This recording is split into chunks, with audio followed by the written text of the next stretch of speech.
네, 우리 함께 말씀을 생각하는 시간을 가지겠습니다. 오늘부터는 마태복음 설교를 할 거고요. 오늘 본문은 마태복음 1장 1절에서 17절까지입니다.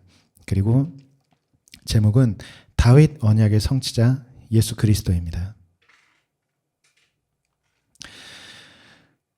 오늘 이제 마태복음 첫 설교 시간인데요. 첫 시간은 오늘은 마태복음 전체를 관통하는 어떤 그 개론과 함께 마태복음의 서론에 해당하는 1장 1절부터 17절까지의 족보 이야기를 살펴보려고 합니다. 그 신약 성경의 이제 첫 부분인 이 족보는 단순한 조상들의 그 이름 나열이 아닙니다. 이것은 저자 마태가 구약의 그 방대한 역사와 언약이 어떻게 예수 그리스도를 향해서 수렴되는지를 치밀하게 설계해서 보여주는 구속사의 압축판이라고 할 수가 있습니다. 앞으로 이어질 이 마태복음 설교를 통해서 1차원적인 어떤 윤리적인 교훈을 넘어서서 저자 마태가 구약의 성취자이자 또 모든 민족의 왕으로 그렇게 증언하는 예수 그리스도를 깊게 만나는 시간이 되었으면 합니다.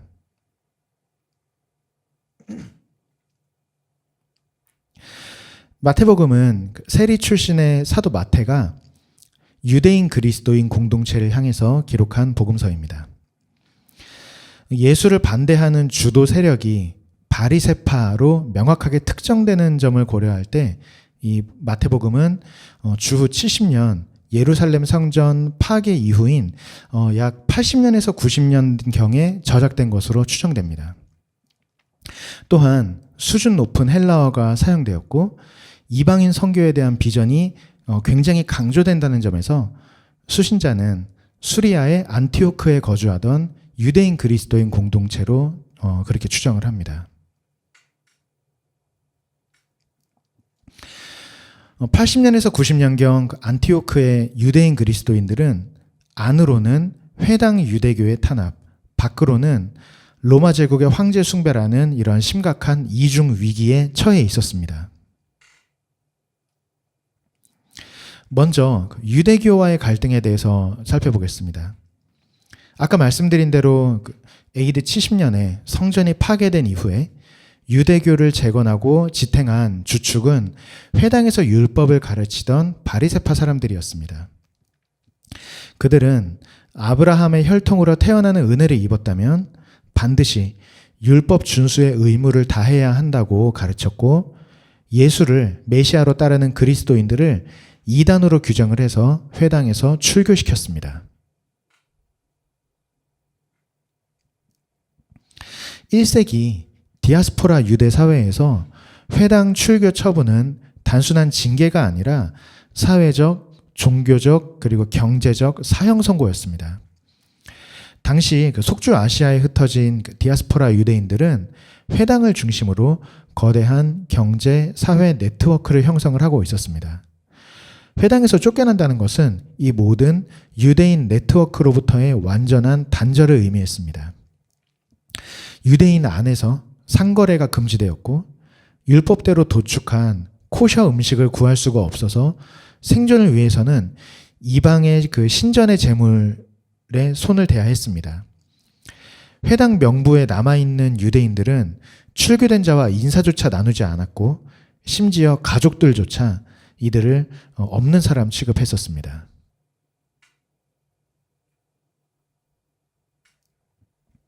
더 치명적인 것은 정체성의 박탈이었습니다. 예루살렘의 성전 파괴 이후에 유대인들은 회당과 토라, 그러니까 율법이죠. 이것을 중심으로 한 언약 백성의 정체성을 유지했었습니다. 즉 회당 명부에서 제명당했다는 것은 언약 백성으로서의 영적인 탈락으로 받아들여졌던 것입니다.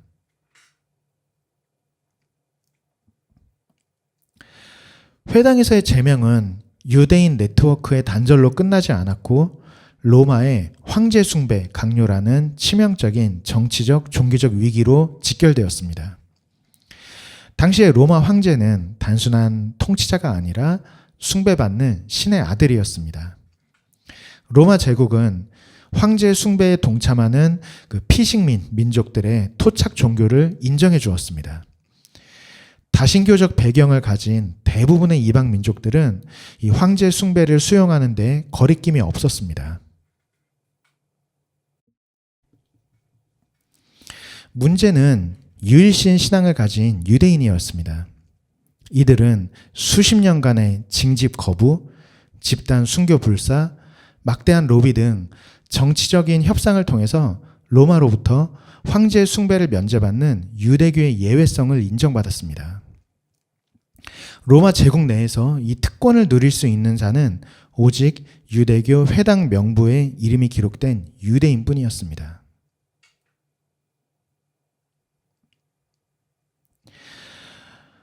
그리스도교가 아직 세력이 커지지 않고 유대교의 한 분파로 여겨졌을 때에는 황제 숭배 문제가 크게 두드러지지 않았습니다. 그러나 그리스도교의 규모가 커지고 회당 유대교와의 관계가 완전히 단절되면서 회당 명부에서 제명된 유대인 그리스도인들은 더 이상 황제 숭배 면제 혜택을 받을 수 없게 되었습니다. 이제 유대인 그리스도인들은 로마 제국의 눈에는 황제 숭배를 거부하는 불법적인 신흥 이단 집단으로 그렇게 인식이 된 것입니다.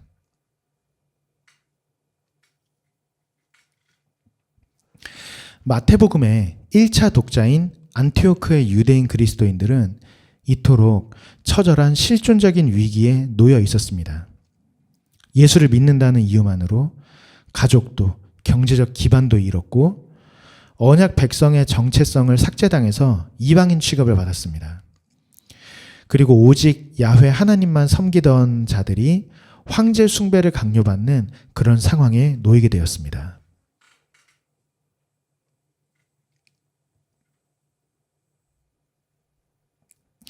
저자 마태는 이런 구체적이고 치명적인 위기를 겪고 있는 유대인 그리스도 공동체를 향해서 다시 한번 예수 그리스도의 이야기를 꺼내듭니다.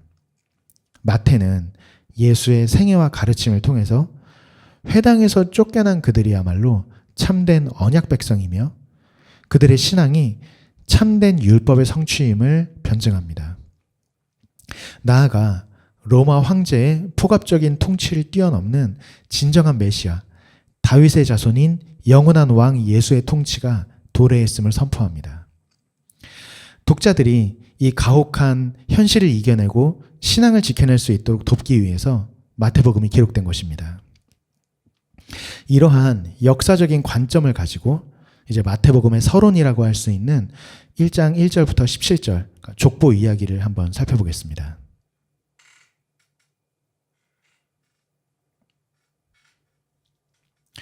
서론에서 언급했듯이 마태복음은 유대인 그리스도인을 향한 책입니다. 1세기의 유대인이라면 그리스도인이든 유대교인이든 깊은 민족적 고뇌를 하나 안고 있었습니다. 바로 하나님의 언약은 도대체 언제 이루어지는가 하는 의문이었습니다. 유대인들이 목숨처럼 여긴 언약의 두 기둥은 영원한 왕권을 보장한 다윗 언약과 백성의 정체성과 땅을 약속한 아브라함 언약이었습니다. 먼저 다윗 언약은 유대인들에게 절대적인 소망이었습니다. 기원전 586년에 예루살렘이 신바빌로니아 제국에 의해 멸망한 이후에 유대인들은 다윗의 자손으로 올 메시아를 간절히 기다렸습니다. 그들은 사무엘하 7장, 시편 2편, 이사야 11장 등에 기록된 왕권의 약속을 철저히 문자적으로만 해석을 했습니다. 그래서 메시아가 다윗 왕국을 물리적으로 재건하고 로마를 비롯한 이방 제국들을 무력으로 굴복시킬 것이라고 믿었습니다. 즉 당시 유대인들이 기다리던 메시아는 다분히 정치적, 군사적인 구원자였습니다.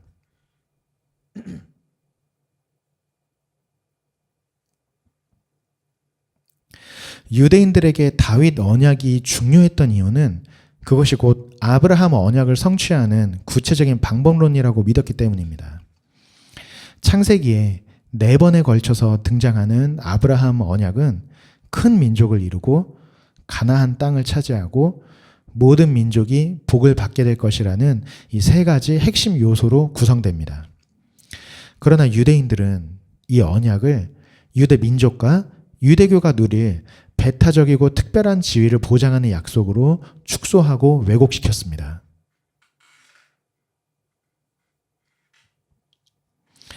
이러한 배타적 민족주의 관점 속에서 회당 유대교는 이 두 언약을 다음과 같이 결합했습니다. 하나님이 약속하신 메시아는 이방 민족을 정벌하여 이스라엘을 위대하게 만들고 가나안 땅을 이스라엘의 영원한 소유로 만들며 모든 이방인이 토라에 복종하게 만들 것이다. 그들은 이 율법주의적이고 민족주의적인 소망 아래에 결속했고 십자가에서 무기력하게 처형당한 예수를 메시아로 믿는 유대인 그리스도인들을 이단자로 여겨서 회당에서 출교시켰습니다.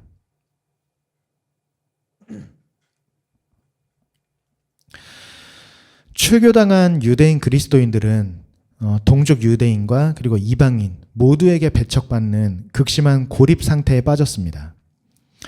지금 21세기의 관점에서는 아니 유대인 동족에게 배척당했다면 이방인을 대상으로 경제활동을 하면 되지 않은가라고 이렇게 생각을 할 수도 있습니다. 그러나 1세기 로마 사회의 모든 상거래는 철저하게 신용 기반이었고 그 신용은 개인이 어느 공동체에 소속되어 있는가에서 발생했습니다. 유대인 공동체에서조차 이단자로 낙인 찍혀서 쫓겨난 자의 신용을 보증해주고 거래를 터줄 이방인은 없다고 보는 게 현실적이었습니다.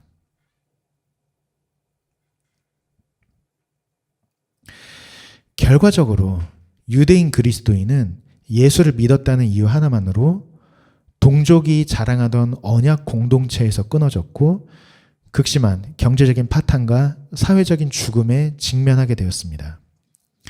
이러한 가혹한 현실 앞에서 신앙은 흔들렸고 교회 공동체에는 치명적인 위기가 찾아왔습니다.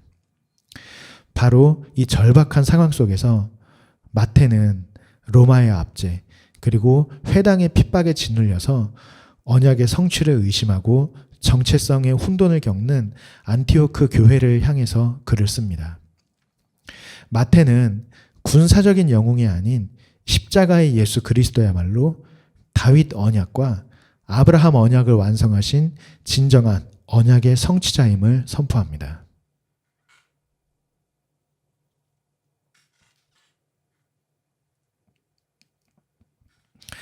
마태복음 1장 1절은 복음서 전체의 방향을 결정짓는 선언으로 시작합니다. 제가 저기 적어놓은 거는 얼마 전에 번역이 된 새 한글 성경인데요. 제가 그대로 읽어드리겠습니다. 예수 그리스도 곧 다윗의 자손이며 아브라함의 자손이신 분의 출현에 관한 책. 대부분의 한글 성경은 시대순에 따라서 아브라함과 다윗의 자손이라고 번역이 되어 있습니다. 그러나 헬라어 원문 그리고 그 어순을 그대로 직역한 새한글 성경을 보면 마태는 분명하게 다윗의 자손을 아브라함의 자손보다 먼저 배치하고 있습니다. 저자 마태는 역사적인 순서를 거스르면서까지 예수 그리스도가 다윗의 자손임을 의도적으로 그리고 최우선적으로 강조하고 있는 것입니다.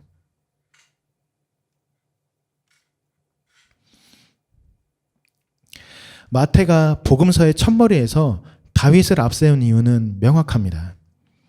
1세기 유대인들의 가장 절박한 열망이 바로 다윗 언약의 성취에 있었기 때문입니다. 여기서 다윗의 자손이라는 호칭은 단순한 족보상의 핏줄을 의미하는 것이 아닙니다. 다윗 언약을 성취할 진정한 왕이자 메시아를 지칭하는 그러한 정치적인 그리고 신학적인 칭호입니다.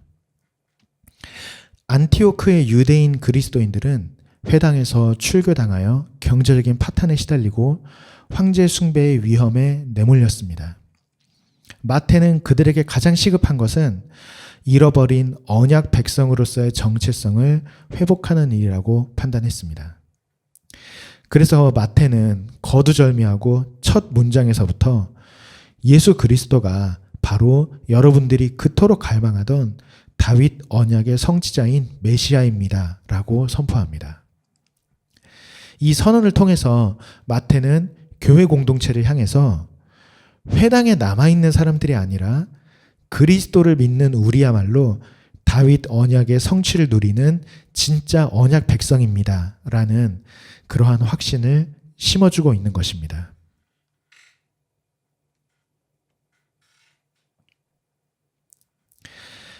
마태는 예수 그리스도가 다윗과 아브라함 언약의 성취자임을 선언한 직후에 아브라함부터 시작하는 족보를 전개합니다. 여기서 마태는 이 족보를 의도적으로 편집해서 14대씩 3번 진행된 후에 그리스도가 탄생했음을 마태복음 1장 17절에서 그렇게 굉장히 강력하게 부각시킵니다.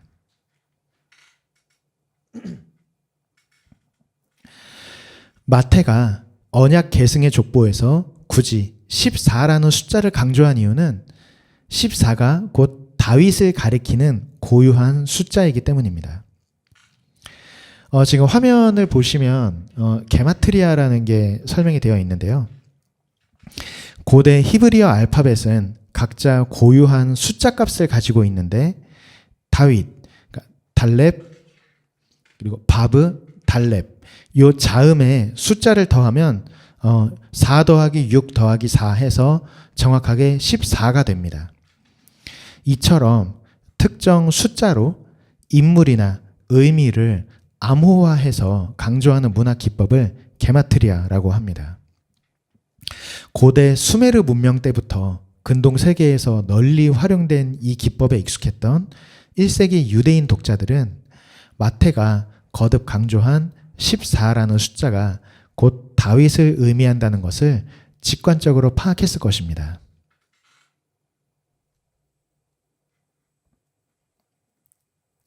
즉 마태복음의 원 독자들은 14대씩 3번으로 구성된 이 족보가 아브라함부터 그리스도까지의 역사를 의도적으로 다윗이라는 그러한 메시지로 요약하고 있음을 깨달았을 것입니다.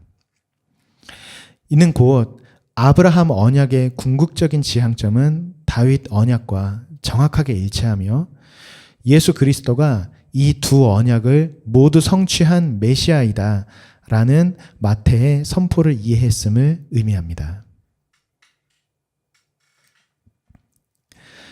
당시 마태복음의 원 독자들은 스스로를 유일한 아브라함의 자손이라고 자부하던 회당 유대교로부터 출교당해요. 졸지에 언약에서 끊어진 이방인 취급을 받고 있었습니다. 그들에게 마태의 메시지는 위로와 확신이었습니다. 하나님의 언약은 회당 명부가 아니라 다윗의 자손 메시아인 예수 그리스도를 통해서 성취되었으며 그 그리스도를 믿는 교회 공동체야말로 참된 언약 백성이라는 사실을 선포했기 때문입니다. 결론적으로 마태가 기록한 이 족보는 단순한 조상들의 이름표가 아닙니다. 현실의 위기 속에서 그리스도의 정체성을 선명하게 증언하고 그분을 따르는 그리스도인들의 붕괴된 정체성을 단단하게 세워주는 이정표였던 것입니다.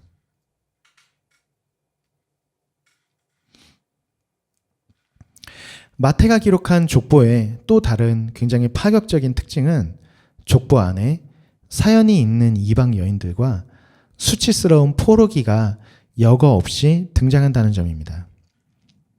1세기 로마 제국에서 족보는 매우 강력한 정치적인 선전, 그러니까 프로파간다 도구였습니다. 지금 보이는 화면은 아이네이아스 서사지 고대 사본입니다. 아이네이아스 서사시는 로마의 초대 황제 아우구스투스가 자신의 양아버지 율리우스 카이사르의 신화적인 족보를 선전하기 위해서 제국 전역에 배포한 이야기입니다. 율리우스 카이사르가 비너스 여신의 후손이며 트로이 전쟁의 영웅 아이네이아스의 직계 후손이라는 것입니다. 이와 같이 제국의 족보는 황제 통치의 정당성이 신으로부터 주어졌음을 선전하기 위해서 오직 흠없고 거룩한 승리의 계보를 기록합니다. 그러나 마태가 기록한 족보는 당대의 이러한 프로파간다 공식과 정면으로 충돌하는 두 가지 특징을 가집니다.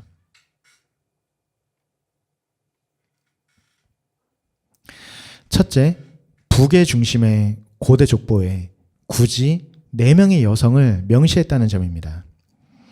더구나 이들은 유대인들이 믿음의 어머니로 칭송하는 사라, 리브가, 레아 이런 사람들이 아니었습니다. 시아버지를 속여서 동침한 가나안 여인 다말, 여리고성의 창녀 라합, 저주받은 모압 족속 출신의 롯, 그리고 치명적인 불륜의 대상이었던 우리아의 아내였습니다. 당시 회당 유대교의 바리새파 사람들은 자신들이 순수한 아브라함의 혈통이자 율법의 수호자라고 자부하면서 이방인과 죄인들을 멸시했습니다. 그러나 마태는 이 4명의 사연 있는 여인들을 그리스도의 족보에 언급함으로써 그들의 맹목적인 민족주의를 붕괴시킵니다. 유대교가 그토록 추앙하는 다윗 왕조차 이방인의 피가 섞였고 그 계보 안에는 끔찍한 윤리적 범죄들이 얽혀 있다는 역사적인 사실을 폭로한 것입니다. 하나님이 다윗과 영원한 왕권의 언약을 맺으신 이유는 다윗이 순수한 유대 혈통이거나 율법을 완벽히 지켜냈기 때문이 아닙니다. 마태는 족보의 여인들을 통해서 다윗 언약이 철저하게 자격 없는 자와 언약을 맺으시는 하나님의 은혜 위에 서 있음을 선포했습니다.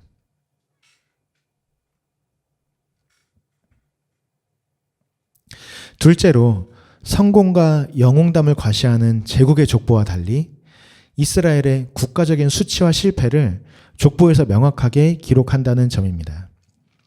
앞서 이렇게 자료 화면으로 보여드렸던 그 로마 황제의 선조인 아이네이아스는 신탁을 이루기 위해서 개인의 사랑조차 기꺼이 끊어내버리고 로마의 기틀을 다진 정복자이자 완벽한 인격자로 묘사가 됩니다.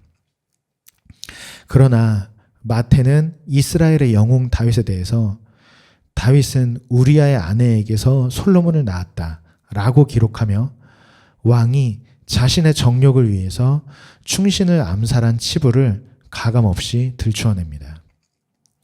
또한 국가적인 멸망이라는 이스라엘 역사의 가장 뼈아픈 상처인 포로기를 족보를 구분하는 주요 기점으로 명시합니다. 마태의 의도는 분명합니다. 언약의 성취와 메시아 왕권의 정당성은 인간의 완벽한 율법 준수나 제국주의적인 정치적, 군사적 영웅주의에 있지 않다는 것입니다. 이스라엘 민족의 철저한 실패와 범죄에도 불구하고 하나님의 신실하신 은혜로 그리스도를 통해 언약이 성취된 것을 선포하는 것입니다.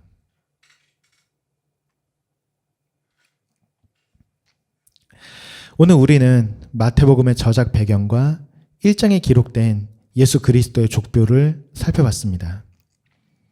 원독자인 안티오크의 유대인 그리스도인은 예수를 메시아로 믿는다는 이유만으로 회당에서 축출되었고 경제적인 파탄과 로마 제국의 황제 숭배라는 위기에 내몰렸습니다.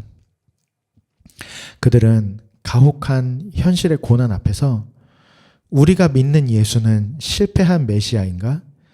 우리는 언약에서 끊어진 이방인에 불과한가? 라는 극심한 정체성의 혼란을 겪고 있었습니다. 이에 대해 마태는 그들이 그토록 갈망하던 다윗 언약과 아브라함 언약의 최종적인 성취자가 바로 예수 그리스도이심을 족보를 통해서 선언합니다.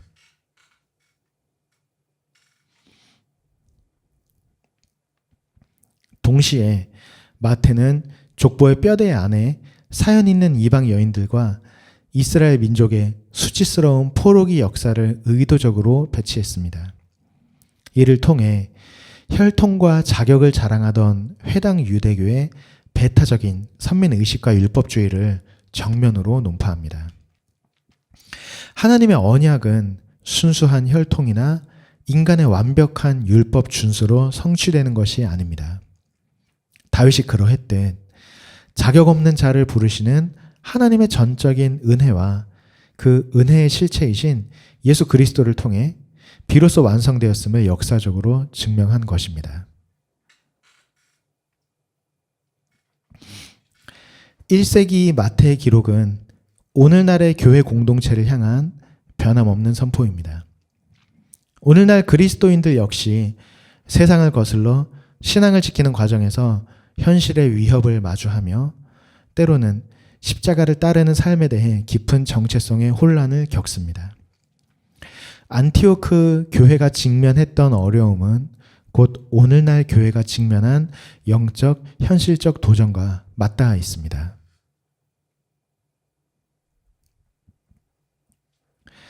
우리가 부조리한 현실과 위기를 이겨낼 수 있는 유일한 동력은 나의 자격이나 조건이 아니라 언약의 성취자이신 예수 그리스도를 바라보는 흔들림 없는 믿음뿐입니다.